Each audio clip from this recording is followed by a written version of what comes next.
Hey guys, okay, I'm going to re-record this lesson for some of you that missed the other day, and it was us finishing up our graphic organizers almost for our snow days or pay to play. And what we're going to focus on today is writing our counterclaim and our rebuttal. And we know that we can provide a counterclaim for your thesis, and we're going to get that information from our ReadWorks article, and I'll show you how to do that here in a minute. And that we previously used this evidence to disprove this counterclaim. Okay, that's the rebuttal. So again, I'll show you, okay, what all this means here in a minute. And when I show you mine, I think it will make a little bit more sense. And you know that we've got this, or that you've got this, when you've chosen a strong argument against your thesis. I know that sounds weird. And then you've provided factual evidence then to disprove it, or your rebuttal. All right, we're going to watch this video, and hopefully it kind of starts to make a little bit more sense about the counterclaim and rebuttal.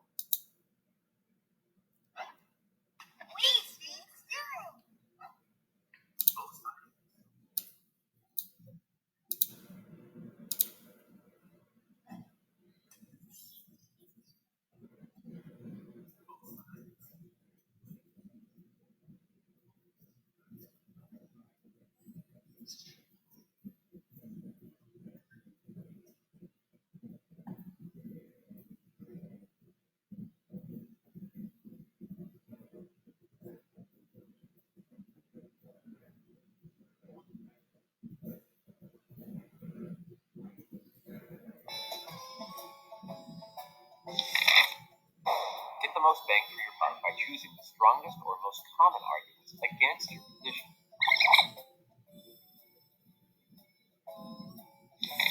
Give your opposition a fair trial by explaining their point of view. Use words such as while, although, however, to introduce competing points of view.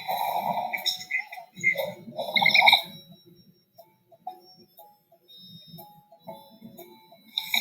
Don't set up other opinions just to knock them down without a fair trial. Be crafty. Poke holes in the argument by showing how it's uninformed, illogical, or outdated.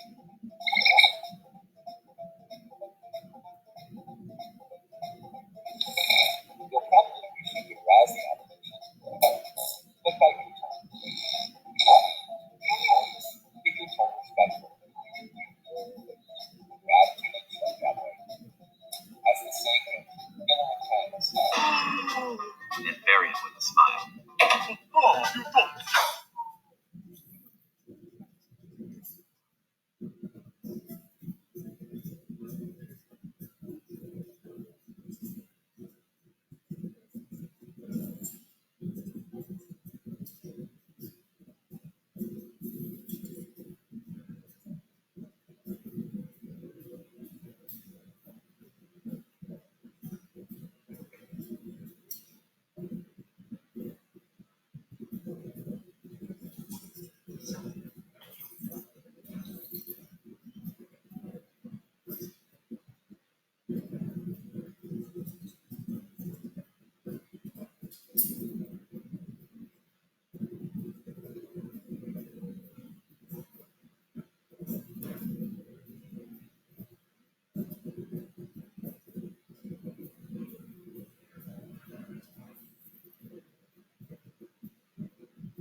Okay, so when we're going to review this, or when we're going to get ready to get started, so we have our claim, and that was our thesis that we had at the top of your graphic organizer. So you've claimed either you're pro snow days, or you're pro e-learning days, or you're pro athletes pay to play, or you're not for athletes need to play. Okay, so then you take your counterclaim, which it's called, and it's the opposite, okay, of your position. So it's the opposite of this. So for my example, I'm going to show you, I said that we should keep traditional school calendar. My counterclaim is how that traditional school calendar, okay, is bad. Then I'm going to make my rebuttal, and that's argument or proof that my claim is actually stronger than this counterclaim. So again, then I'm going to disprove this counterclaim. So let me show you. Let's open up ReadWorks, because you're going to need your ReadWorks article. I'm going to get all of my facts, because it has to be facts. I can't say my argument's better than yours and your argument's stupid. Okay, that's not fact-based. So I'm going to get all of my facts or all of my information for this from that same article that I was already using in ReadWorks. So I need to find, mine is school should be year-round. Now, instead of going to the part that I was at before, so before I was at no school should, okay, be year-round, okay, I want to go up to the other side because I'm looking for my counterclaim. And I'm going to read through here. I'm going to highlight some things that I could possibly use as my counterclaim. So year-round schools are better than regular schools. Okay, that's an opinion. That's not going to help me. Students in year-round schools have more breaks and they get to enjoy time off in every season. Year-round schools allow families to plan vacations in times other than summer. And students in year-round schools are less likely to have to miss school for a trip.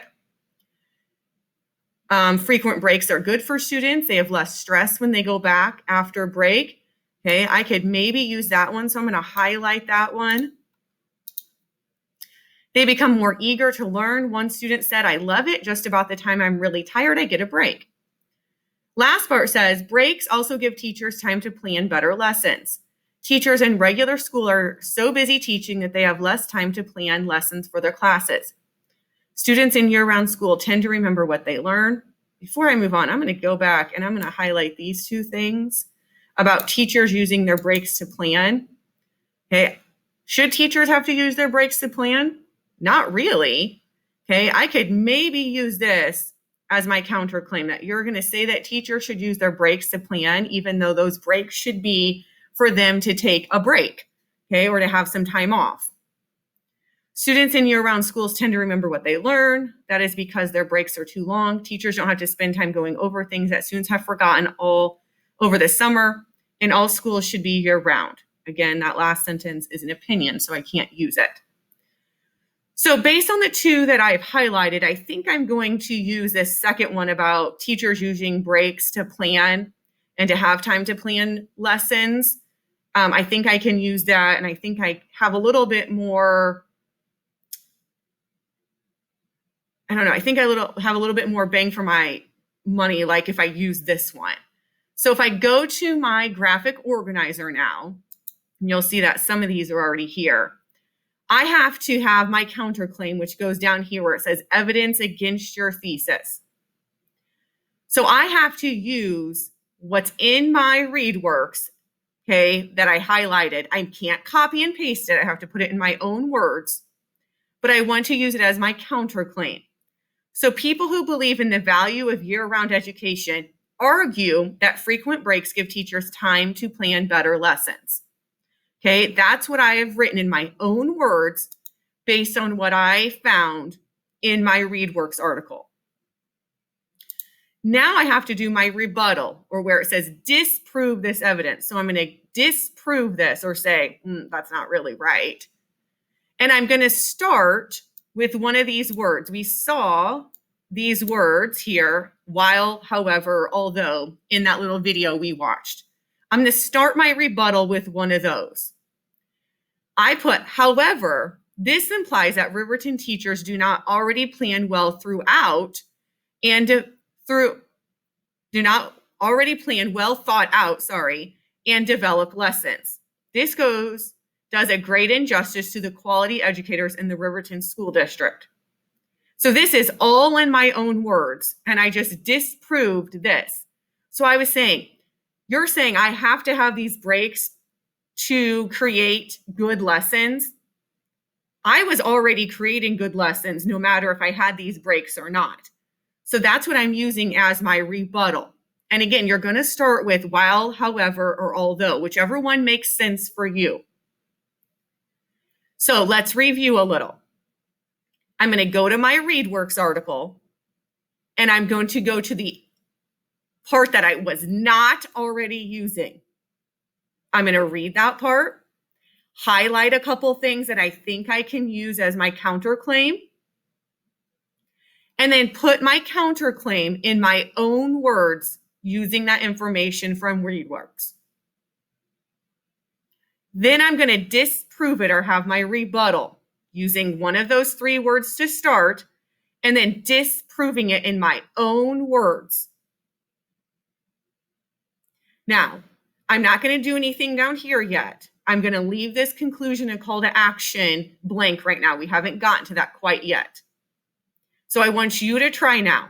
Mine was about year-round school because that's the one I'm modeling. You're either doing snowed out or pay to play, whichever one you've already started. Okay, if you have any questions, you can email Mrs. Stratton or myself and we can help you. And when we're done, we'll look at all of them and give you feedback if you need to fix something or if everything was kind of right on track.